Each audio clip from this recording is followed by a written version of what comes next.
ನಿರ್ವಾಣ, ಮುಕ್ತಿ, ಪಾಪ ಪುಣ್ಯ,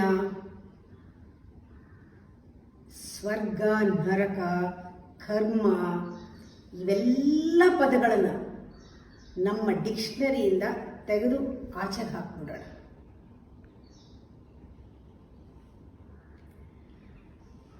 ನಾವು ಒಳಗಡೆ ಆಂತರ್ಯದಲ್ಲಿ ನಮ್ಮದೇ ಆದ ಕಂಡೀಷನಿಂಗ್ನಿಂದ ಬಿಡುಗಡೆ ಆದರೆ, ನಮ್ಮೊಳಗೆ ನಾವು ಎಷ್ಟು ಕಂಡೀಷನ್ ಇಟ್ಕೊಂಡಿದ್ದೀವಿ ಅದರಿಂದ ಬಿಡುಗಡೆ ಆದರೆ, ನಮ್ಮ ನೆಗೆಟಿವಿಟಿಯಿಂದ ಬಿಡುಗಡೆ ಆದರೆ, ನಮ್ಮಲ್ಲಿರೋ ದೋಷ ಕಂಡುಕೊಂಡು ಬಿಡುಗಡೆ ಆದರೆ, ನಮ್ಮಿಂದ ನಮಗೆ ಬಿಡುಗಡೆ ಆದರೆ ಇದಕ್ಕಿಂತ ಮುಕ್ತಿ ಬೇರೆ ಇಲ್ಲ.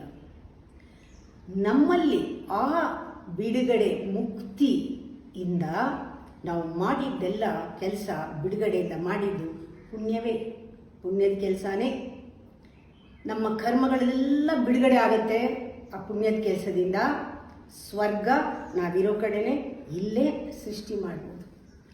ಯಾವಾಗ ನಾವು ಹೊರಗಡೆ ನಾಳೆ ಎಲ್ಲೋ ನಮಗೆ ಸ್ವರ್ಗ ಸಿಗತ್ತೆ ಅಂತ ನಾವು ಇಲ್ಲಿ ಬಿಡುಗಡೆ ಮಾಡ್ಕೊಳ್ಳೋದೇ ಇದ್ದರೆ, ಬಂಧನ ಇದ್ದರೆ, ನಾವು ಮಾಡೋದೆಲ್ಲ ಕೆಲಸವೂ ಪಾಪದ ಕೆಲಸನೇ. ಅದು ಕರ್ಮನ ಕಟ್ಕೊಳ್ತೀವಿ, ನರಕ ಇಲ್ಲೇ ಸೃಷ್ಟಿ ಮಾಡ್ತೀವಿ. ಈ ವ್ಯತ್ಯಾಸ, ಈ ಬಿಡುಗಡೆ ಮತ್ತು ಬಂಧನ ನಮ್ಮಲ್ಲೇ ಇದೆ. ಇದೆರಡರ ವ್ಯತ್ಯಾಸ ನಾವು ತಿಳ್ಕೊಂಡ್ಬಿಟ್ಟಾಗ ಪ್ರತಿಯೊಂದು ಕ್ಷಣ ಆ ಸಮಯದ ಒಂದು ಆ ಬ್ಯೂಟಿ, ಆ ಸಾರವನ್ನು, ಆ ಸಮಯದ ಆನಂದವನ್ನು, ಬೆಲೆಯನ್ನು ನಾವು ಅನುಭವಿಸ್ಬೋದು. ಇದಕ್ಕೆ ಬೇಕಾಗಿರೋದು ನಾವು ಚೆನ್ನಾಗಿ ಬದುಕೋದು. ಬದುಕಕ್ಕೆ ಬೇಕಾಗಿರೋದು ವಾಚ್ಫುಲ್ನೆಸ್. ವಾಚಿಂಗ್. ಈ watchful, carefully watch every situation in life. ಈ ವಾಚ್ ಮಾಡಿದಾಗ ಸಿಚುಯೇಷನ್, ಯೂಶಲಿ ನಾವೇನು ಮಾಡ್ತೀವಿ, ನಮಗೆ ಬೇಕಾದ ಕಡೆ ಆ ವಾಚ್ಫುಲ್ನೆಸ್ ಬರುತ್ತೆ. ನಮ್ಗೆ ಆಸಕ್ತಿ ಇದ್ದರೆ ವಾಚ್ಫುಲ್ನೆಸ್. ಯಾವಾಗ ನಮಗೆ ಆಕರ್ಷಣೆ ಇದ್ದರೆ ಅಥವಾ ಮೇಜರ್ ಏನಾದ್ರು ಇದ್ದರೆ ವಿ ವಿಲ್ ಬಿ ಅಲರ್ಟ್. ಆ ಥರ ಅಲ್ಲ. ವಾಚ್ಫುಲ್ನೆಸ್ ಎವ್ರಿ ಮೊಮೆಂಟ್. ಆ ಸಿಚುಯೇಷನ್ ಹೇಗಾದರೂ ಇರಲಿ, ಸ್ಟುಪಿಡ್ ಆಗಿರಲಿ, ಆ ಸಿಚುಯೇಷನ್ನು ನ್ಯೂಸೆನ್ಸ್, ನಾನ್ಸೆನ್ಸ್, ಹೋಪ್ಲೆಸ್, ಪರವಾಗಿಲ್ಲ, ಬಿ ವಾಚ್ಫುಲ್ ಕಂಪ್ಲೀಟ್ಲಿ ನಾವು ನೋಡಿದಾಗ ಅದಕ್ಕೆ ರೆಸ್ಪಾಂಡ್ ಮಾಡಿ. ಪ್ರತಿ ಸಿಚುಯೇಷನ್ನಲ್ಲೂ ಪ್ರತಿ ಮೊಮೆಂಟು ವಾಚ್ಫುಲ್ ಆಗಿದ್ದು ಆ ಸಿಚುಯೇಷನ್ ಹೇಗೆ ಇರಲಿ ಅದಕ್ಕೆ ರೆಸ್ಪಾಂಡ್ ಮಾಡಿದಾಗ, ರೆಸ್ಪಾನ್ಸ್ ಅಂದರೆ ಆ ಸಿಚುಯೇಷನ್ಗೆ, ಆ ಮೊಮೆಂಟ್ಗೆ ಹೇಗಿರಬೇಕು ಅದಕ್ಕೆ ತಕ್ಕನಾಗಿರೋದಷ್ಟೇ ರೆಸ್ಪಾನ್ಸು. ಆ ಕಾಲಕ್ಕೆ ತಕ್ಕನಾಗೆ ಅಂತಾರಲ್ಲ, ಆ ಸಮಯಕ್ಕೆ, ಸಿಚುಯೇಷನ್ಗೆ ತಕ್ಕನಾಗಿರೋದು. Not on readymade answers. ಈಗ ಮನು ಸ್ಮೃತಿ ಈ ಒಂದು ಹಿಂದೂಗಳಿಗೆ ಕೆಲವು ಪ್ರಿನ್ಸಿಪಲ್ಸ್ನ ಕೊಟ್ಟಿದೆ. ಇದು ಆನ್ಸರ್ ರೆಡಿ ಇದೆ. ಬುದ್ಧ ಕೆಲವು ಪ್ರಿನ್ಸಿಪಲ್ ಕೊಟ್ಟಿದ್ದಾನೆ. ಆದಿನಾಥ ಜೈನ್ಸ್ಗೆ ಪ್ರಿನ್ಸಿಪಲ್ ಕೊಟ್ಟಿದ್ದಾನೆ. ಶಂಕರಾಚಾರ್ಯ ಪ್ರಿನ್ಸಿಪಲ್ ಕೊಟ್ಟಿದ್ದಾರೆ. ಎಲ್ಲರೂ ಪ್ರಿನ್ಸಿಪಲ್ ಕೊಟ್ಟಿದ್ದಾರೆ, ಇಲ್ಲ ಅಂತ ಹೇಳಲ್ಲ. 10 ಕಮಾಂಡ್ಮೆಂಟ್ಸು ಪ್ರಿನ್ಸಿಪಲ್ಲೇ. ಮಾಸ್ ಜ್ಯೂಸ್ ಜನಾಂಗಕ್ಕೆ ಪ್ರಿನ್ಸಿಪಲ್ ಕೊಟ್ಟಿದ್ದಾರೆ. ಆದರೆ ಇದೆಲ್ಲ ಈ ಸಿಚುಯೇಷನ್ಗೆ, ಈಗ ಇವತ್ತು ಕರೋನಾ ಇದೆ, ಸಮಸ್ಯೆ ಇದೆ. ಇವತ್ತಿನ ಸಮಸ್ಯೆ ಅವರು ಪ್ರಿಡಿಕ್ಟ್ ಮಾಡಿಲ್ಲ, ಪ್ರೆಸ್ಯೂಮ್ ಮಾಡಿಲ್ಲ. ಇವೆಲ್ಲ ಪ್ರಿನ್ಸಿಪಲ್ಸು, ಎಲ್ಲ ಸೆಟ್ ಆನ್ಸರ್ಸು, ಇವೆಲ್ಲವೂ ಕೂಡ ಔಟ್ಡೇಟೆಡ್. ಇದು ವರ್ಕ್ ಆಗಲ್ಲ. ಅದೆಲ್ಲವೂ ಯಾವುದೋ ಟೈಮ್ನಲ್ಲಿ ಒಂದು ಪ್ರಿಮಿಟಿವ್ ಇನ್ನೊಸೆಂಟ್ ಮೈಂಡ್ಗೆ ಸೂಟ್ ಆಗ್ತಾ ಇತ್ತು. ಈಗ ನಮ್ಮ ಮೈಂಡು ಸೆಟ್ಟು ಬೇರೆ. ನಮ್ಮದು ಫ್ರಸ್ಟ್ರೇಟೆಡ್, ಕಾಂಪ್ಲಿಕೇಟೆಡ್ ಸೈಂಟಿಫಿಕ್ ಮೈಂಡ್, ಇದಕ್ಕೆ ಅದು ಸೂಟ್ ಆಗಲ್ಲ. ಎರಡನೇದು ನಾವು ತಿಳ್ಕೋಬೇಕು, living the moment. Learning, living and leaving. Learn the moment, live the moment and free from it, leave it, free from it. ಇದು ಮೂರನ್ನು ಶುರು ಮಾಡಬೇಕು. ಆ ಲಿವ್ ದಿ ಮೊಮೆಂಟ್ ಅಂದಾಗ, ಲರ್ನ್ ದಿ ಮೊಮೆಂಟ್ ಅಂದಾಗ, ಅಲ್ಲಿ ಆ ಮೊಮೆಂಟಲ್ಲಿ ಪೂರ್ಣ ಜವಾಬ್ದಾರಿಯಿಂದ ಇರ್ತೀವಿ. ಆ ಪೂರ್ಣ ಜವಾಬ್ದಾರಿಯಿಂದ ಇರೋದು ಅಂದರೆ ನೆಕ್ಸ್ಟ್ ಮೊಮೆಂಟ್ಗೆ ಈ ಜವಾಬ್ದಾರಿ ಅದು ಹೊಂದುತ್ತೋ ಇಲ್ವೋ ಗೊತ್ತಿಲ್ಲ, may be that responsibility may be wrong. That moment different responsibility, new responsibility, new response. Every ಗಳಿಗೆ ಈಸ್ ನ್ಯೂ ರೆಸ್ಪಾನ್ಸಿಬಿಲಿಟಿ, ಗಳಿಗೆ ನ್ಯೂ, ಹೊಸ ಗಳಿಗೆ, ಹೊಸ ಜವಾಬ್ದಾರಿಗಳಿಗೆಗಳು. ಆ ರೀತಿ ನಾವು ಜವಾಬ್ದಾರಿಯಿಂದ ಇರಬೇಕು. ಯಾವಾಗ ಆ ಜವಾಬ್ದಾರಿಯಿಂದ ಪೂರ್ತಿ ನಾವು ಇರ್ತೀವಿ, ಅದರ ಒಂದು ಸ್ಫೂರ್ತಿನೇ ಬೇರೆ.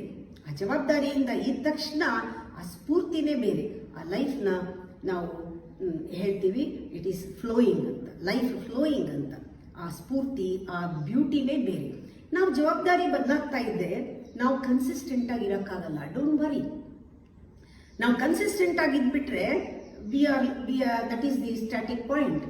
ಅದು ಸ್ಟಾಗ್ನೆಂಟ್ ಆಗಿಬಿಡ್ತೀವಿ. ಕನ್ಸಿಸ್ಟೆಂಟ್ ಆಗಿದ ತಕ್ಷಣ ಇಟ್ಸ್ ಡೆಡ್ ಪಾಯಿಂಟ್, ಅಂದರೆ we are living dead.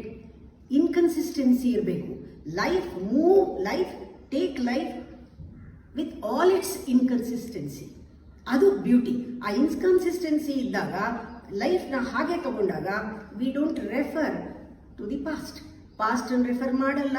Past ಅಂದ್ರೆ ಏನು? ನೆನ್ನೆದನ್ನೇ ರೆಫರ್ ಮಾಡಲ್ಲ, ನೆನ್ನೆದು ಅಲ್ಲ, ಲಾಸ್ಟ್ ಮೊಮೆಂಟ್ನೇ ನಾವು ರೆಫರ್ ಮಾಡಲ್ಲ. ಪ್ರತಿ ಕ್ಷಣ ಕಾಂಟೆಕ್ಸ್ಟ್ ನೋಡ್ತೀವಿ. ಆ ಕಾಂಟೆಕ್ಸ್ಟ್ಗೆ ಹೇಗಿರಬೇಕು, ಏನು ಮಾಡಬೇಕು ಅದನ್ನು ಮಾಡೋದಷ್ಟೇ. ಟೋಟಲಿ ಪ್ಯಾಷನೇಟ್ಲಿ, ಲವ್ವಿಂಗ್ಲಿ 100% ಮಾಡಿದಾಗ ಆ ಕ್ರಿಯೇಟಿವಿಟಿ, ಬ್ಯೂಟಿ ಅದೇ ಬೇರೆ.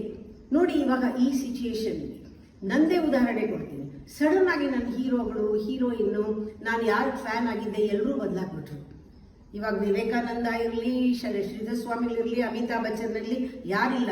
ನನಗೆ ಕೂತ್ಕೊಂಡ್ರೆ ನಿಂತ್ಕೊಂಡ್ರೆ ಮೆಡಿಟೇಷನ್ನಲ್ಲಿ ನನಗೆ ಮನಸ್ಸಿಗೆ ಬರ್ತಾ ಇರೋದೇನೆ, ಈಗ ನಮ್ಮ ದೇಶಕ್ಕಾಗಿ ಹೋರಾಡ್ತಾ ಇರೋ ಯೋಧರು, ಸೈನಿಕರು, ಆಮೇಲೆ ಡಾಕ್ಟರ್ಗಳು, ಈಗ ಕರೋನಾ ವೈರಸ್ ಎಗೇನ್ಸ್ಟ್ ಆಗಿ ಹೊಡೆದಾಡ್ತಾ ಇರೋ ಡಾಕ್ಟ್ರು, ನರ್ಸು, ಆ ಸೇವೆ ಮಾಡ್ತಾ ಇರೋರು, ಸಫರ್ ಮಾಡ್ತಾ ಇರೋದು, ಇದೆಲ್ಲವೂ ಬಂದಾಗ ನನ್ನ ಮೆಡಿಟೇಷನ್ನಲ್ಲಿ ಕೂತ್ರೆ ನಿಂತರೆ ನಮ್ಮ ಹೀರೋಗಳೆಲ್ಲ ಇವರೇ ಆಗಿದ್ದಾರೆ. ಈ ಸಮಯಕ್ಕೆ ಸರಿಯಾಗಿ ಹೀರೋ ಚೇಂಜ್ ಆಗೋಯ್ತು. ಅಂದ್ರೆ ಏನು, ಇವಾಗ ಅವಶ್ಯಕತೆ ಇದೆ, ನಮ್ಮದು ಥಾಟ್ ರೀಚ್ ಆಗೋ ಅವಶ್ಯಕತೆ ಇದೆ. ಇವಾಗ ಕೂತ್ಕೊಂಡು ವರಿ ಮಾಡೋಕ್ಕಾಗಲ್ಲ ಅಥವಾ ಏನೂ ಮಾಡೋಕ್ಕಾಗಲ್ಲ. ಇವಾಗ ಮಾಡಬೇಕಾಗಿದ್ದು ಇದೇನೆ. ಈಗ ಇದೇ ಏರಿಯಾನಲ್ಲೇ ಇವಾಗ ವೈರಸ್ ಬಂದಿರೋದ್ರಿಂದ ಕೆಲಸದವ್ರನ್ನು ಕೂಡ ಮನೇಲಿ ಇರಿ ಅಂತಲೇ ಹೇಳಬೇಕು. ಅವ್ರ ಸೇಫ್ಟಿನೂ ನಮಗೆ ಮುಖ್ಯ. ಆವಾಗ ಏನು ಮಾಡಬೇಕು, ನಮ್ಮ ಈಗೋ ಹೇಳುತ್ತೆ ಕೆಲಸ ಮಾಡಬೇಡ ಅಂತ. ಮನೆ ಕೆಲಸ ಮಾಡೋದು ಇಷ್ಟ ಇಲ್ಲ, ಅದು ಅವಳ ಕೆಲಸ. ಬಟ್ಟೆ ಒಗೆಯೋದು, ಪಾತ್ರೆ ತೊಳೆಯೋದು, ಈ ಗುಡಿಸೋದು ಕೆಲಸದವ್ರ ಕೆಲಸ. ಈಗೋ ಹೇಳುತ್ತೆ ಬೇಡ. ಆದರೆ ನಾವು ಆ ಕೆಲಸನ ಮಾಡುವಾಗ ಆನಂದವಾಗಿ, ಸಂತೋಷವಾಗಿ, ನಗ್ನಗ್ತಾ ಮನೆ ಸಾರಿಸ್ತೀವಲ್ಲ, ಅದಕ್ಕಿಂತ ರಿಲಿಜಿಯಸ್ ಬೇರೆ ಇಲ್ಲ. ಆ ಮೊಮೆಂಟಲ್ಲಿ ಏನು ಮಾಡಬೇಕು ಅದನ್ನು ಮಾಡೋಕ್ಕಿಂತ ರಿಲಿಜಿಯಸ್ ಬೇರೆ ಇಲ್ಲ. That is the holy job. Holy person ಆಗೋಕ್ಕೆ don't think you should become a saint. Saint may be ಒಂದು ಸೇಂಟ್ ಅಂತ ಅನ್ಕೊಂಡ್ರೆ, so called saint, he is in his own ego trip. Saint ಮಾಡಿದ್ಯಾರು? ನಾವೆಲ್ಲ ಸೇರಿ ಒಬ್ಬ ಸೇಂಟ್ ಅಂತ ಮಾಡ್ತೀವಿ. ಆ ಸೇಂಟ್ ನಿಜವಾದ ಸೇಂಟ್ ಆಗಿದ್ರೆ, if he is really holy, he is an ordinary person. When he is an ordinary person, like ordinary person, he is an extraordinary soul. That holy saint, ಏನು ಮುಟ್ತಾನೋ, that is great. Because the greatness is in his consciousness. ಆ consciousness ಅಲ್ಲಿ creativity ಇದೆ, love ಇದೆ, enjoyment ಇದೆ, ಅವನು ಖುಷಿಯಿಂದ ಮಾಡ್ತಿದ್ದಾನೆ. ಅದರಿಂದ ಅವ್ನು ಮುಟ್ಟಿದ್ದೆಲ್ಲನೂ ಕೂಡ, ಇವಾಗ ಬೆಂಚ್ಕಲ್ಲಿ ಮುಟ್ಟಿದ್ರೆ ಅದು ವಜ್ರ, ಅವ್ನು ನಕ್ಕರೆ ಬೆಳದಿಂಗಳು, ಅವ್ನು ಮಾತಾಡಿದ್ರೆ, ಅವನ ಜೊತೆ ಇದ್ರೇನೆ ಏನೋ ಧೈರ್ಯ, ಏನೋ ಒಂದು ಸಾಂತ್ವನ, ಅವನ ಜೊತೆಲಿದ್ರೆ, ಅವನ ಜ್ಞಾಪಿಸ್ಕೊಂಡ್ರೆ ಜೀವನದಿಂದ ಒಂದು ರೀತಿ ಬಿಡುಗಡೆ, ಪರಿಹಾರ. ಇದು ನಿಜವಾಗ್ಲೂ ಬೇಕಾಗಿರೋದು. ನೋಡಿ, ಯಾವತ್ತೂ ನೀವು ನಾನು ಗ್ರೇಟ್ ಪೇಂಟರ್ ಆಗಬೇಕು, ದೊಡ್ಡ ಚಿತ್ರನ ಬಿಡಿಸ್ಬೇಕು, ಅಥವಾ ನಾನು ಒಳ್ಳೆ ಪೊಯೆಟ್ ಆಗಬೇಕು, ಕತೆ ಬರಿಬೇಕು, ಪೊಯಮ್ ಬರಿಬೇಕು, ನಾನು ಮ್ಯೂಸಿಷಿಯನ್ ಆಗಬೇಕು, ನಾನು ಸ್ಟೇಜ್ ಮೇಲೆ, ವೇದಿಕೆ ಮೇಲೆ ನಾನು ಪರ್ಫಾರ್ಮ್ ಮಾಡಬೇಕು, ಇದೆಲ್ಲ ಇಟ್ಕೊಳ್ಳೋ ಬದಲು ನಾನು ಹೇಳ್ತಾ ಇರೋದು, that is not creativity. What is creativity? Let your life B A beautiful painting. Let your life B A beautiful song. Let your life be a beautiful story. Let your life B A beautiful music. ನಮ್ಮ ಜೀವನನೇ ಆ ಥರ ಆಗ್ಬಿಡಬೇಕು. ಅದನ್ನ ನಾವು sincere ಆಗಿ ನಮ್ಮ ಜೀವನಕ್ಕೆ ಜಾಸ್ತಿ ಬೆಲೆ ಕೊಟ್ಟು ನಮ್ಮ ಅಹಂಕಾರಕ್ಕೆ ಆವಾಗ ಹೇಳ್ತಾ ಇರಬೇಕು. ಯಾರಿಗೋ ಹೇಳೋದಲ್ಲ, ಎಲ್ಲರ ಮುಂದೆ ಹೇಳೋದಲ್ಲ, ಅಹಂಕಾರಕ್ಕೆ ಹೇಳಬೇಕು, ನಾನು ಏನೋ ಆಗಬೇಕಾಗಿಲ್ಲ ಜೀವನದಲ್ಲಿ ಅಂತ. ಇಲ್ಲದೆ ಇದ್ರೆ ನಮ್ಮ ಅಹಂಕಾರ ಮಿಸ್ಟೇಕ್ ಮಾಡ್ಕೊಂಡ್ಬಿಡುತ್ತೆ. ನಾವೇನೋ ಆಗಕ್ಕೆ ಹೊರಟೋಗಿದೀವಿ ಅಂತ ಹೇಳಿ ಆಗಬಾರ್ದೆಲ್ಲ ಮಾಡಬಾರ್ದೆಲ್ಲ ನಮ್ಮ ಕೈ ಮಾಡಿಸುತ್ತೆ. ಯಾರೋ ಫೇಮಸ್ ಆಗಕ್ಕೆ 7 ಜನನ ಕೊಂದಂತೆ, ಆ ಥರ ಆಗಬಾರ್ದು. ನಾವು ಹೇಳಬೇಕು, ನನಗೆ ಫೇಮಸ್ ಆಗೋ ಟೆಂಡೆನ್ಸಿ ಇಲ್ಲ ಅಂತ ನನ್ನ ಅಹಂಕಾರಕ್ಕೆ ಹೇಳಬೇಕು.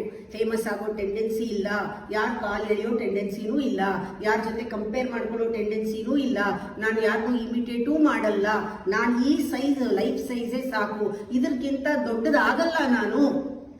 ನನ್ನ ಗುರಿ ಕೈವಲ್ಯ ಅಲ್ಲ, ನನ್ನ ಗುರಿ ಮುಕ್ತಿ ಅಲ್ಲ, ಮೋಕ್ಷ ಅಲ್ಲ, ನನ್ನ ಗುರಿ ಏನು ನಿರ್ವಾಣ ಅಲ್ಲ, ನನ್ನ ಗುರಿ ಫೇಮಸ್ ಆಗೋದಲ್ಲ. ಇದೆಲ್ಲ ನೈಟ್ ಮೇರ್. ನನ್ನ ಗುರಿ ಸರಳವಾಗಿ, ಸಹಜವಾಗಿ, ಸುಲಭವಾಗಿ, ಆನಂದವಾಗಿ ಏನಿದೆಯೋ ಅದನ್ನ ಜೀವನ ಮಾಡೋದು ನನ್ನ ಗುರಿ. How I live, the way I live, the way I transform small things into bigger things, the way how I make the mundane into Sacred.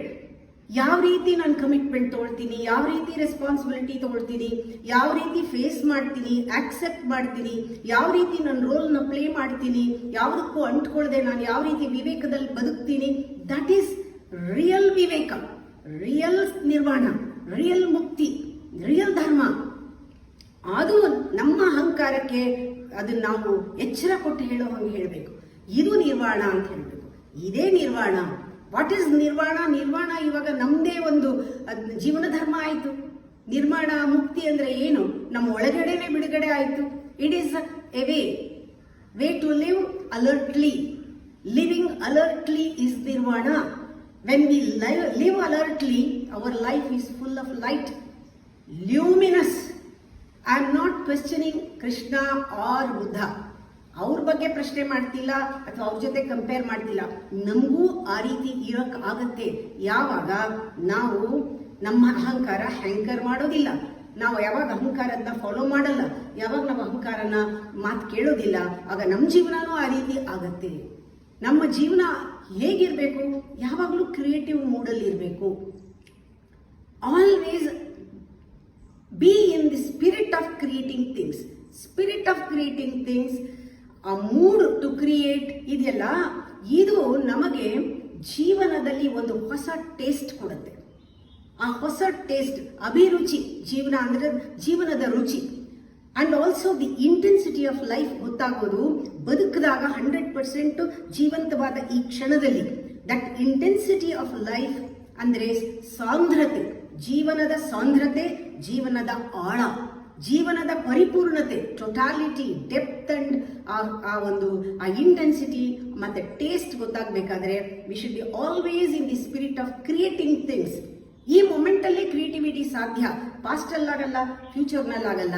ಈ ಕ್ಷಣದಲ್ಲಿ ನಾವು ರೆಸ್ಪಾನ್ಸಿಬಲ್ ಆಗಿ ಇದ್ರೆ, ಈ ಕ್ಷಣದಲ್ಲಿ ನಾವು 100% ಈ ಕ್ಷಣದಲ್ಲಿದ್ರೆ, ರೆಫರೆನ್ಸ್ ಹಿಂದಿಂದು ನಮ್ಮ ಸೋಲ್ ಇರ್ಬೋದು, ಗೆಲುವಿರ್ಬೋದು, ಪಾಸ್ಟ್ ರೆಫರೆನ್ಸ್ ಇಲ್ಲದೆ ಇದ್ರೆ ಖಂಡಿತ ನಾವು ಕ್ರಿಯೇಟಿವ್ ಆಗಿ ಚೆನ್ನಾಗಿರ್ಬೋದು. ನಾವು ಜ್ಞಾಪಕ ಇಟ್ಕೋಬೇಕು, ಜೀವನ ಫಿಲಾಸಫಿಕಲ್ ಪ್ರಾಬ್ಲಮ್ ಅಲ್ಲ. ನಮ್ಮ life religious mystery. We can open all the doors just by doing small things. ಚಿಕ್ಕ ಕೆಲಸನ, ಅದಕ್ಕೇನು ದೊಡ್ಡ ಕೆಲಸ ಮಾಡಬೇಕಾಗಿಲ್ಲ. ಚಿಕ್ಕ ಕೆಲಸನ ನೀವು ರೆಸ್ಪೆಕ್ಟ್ ಮಾಡಿದ್ರೆ, ಅದನ್ನ ಗೌರವಿಸಿದ್ರೆ, ಪ್ರೀತಿಸಿದ್ರೆ, ಆ ಬಾಗಿಲು ತಕ್ಕೊಳ್ಳುತ್ತೆ, ಮಿಸ್ಟ್ರಿ ಓಪನ್ ಅಪ್ ಆಗತ್ತೆ. ಅದಕ್ಕೇನು ನಾವು ದೊಡ್ಡ ಕೆಲಸ ಮಾಡಬೇಕಾಗಿಲ್ಲ. ಇವಾಗ್ಲಿಂದ ಗಮನಿಸೋಣ, ನಾಳೆ ಮುಂದುವರಿಸ್ತೀವಿ.